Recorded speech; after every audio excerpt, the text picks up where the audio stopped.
No video this week. Gotta put these bad boys in. These are coil packs.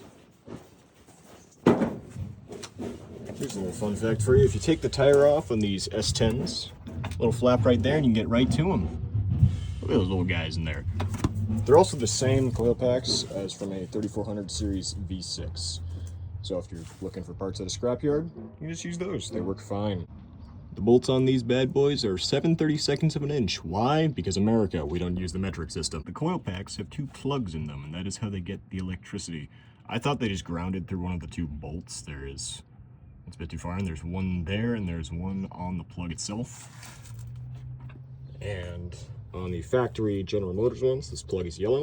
On my Chinesium ones, they are not, I mean, they're just the same piece of plastic. Looks the same, probably work, I don't really care. Well, I do care, but I don't care. Now, most people would look at the Chinese one and call it junk, but I'm a knower, and I know that the 3400s in China are actually built to a higher specification than the ones in America were. So this is probably better than that, but it's going to be better regardless because it's not 30 years old.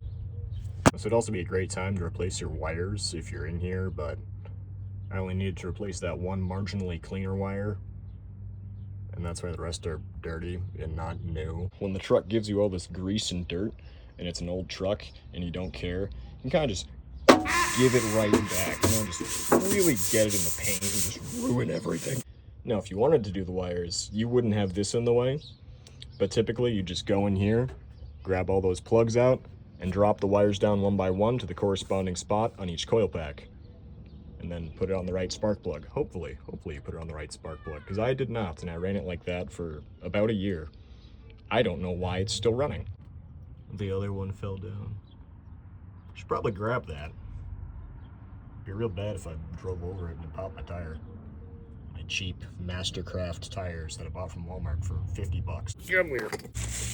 Now, if it wasn't a given, you should have the battery disconnected. I'm sure you can do it with the battery connected, but I'd rather not shock myself.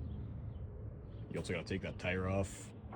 You can do it without the tire. I just don't think that looks like a fun place to put a wrench, you know? Like, it's a lot easier to just take the tire and stick your hand all up in there and do everything correctly. Give it back.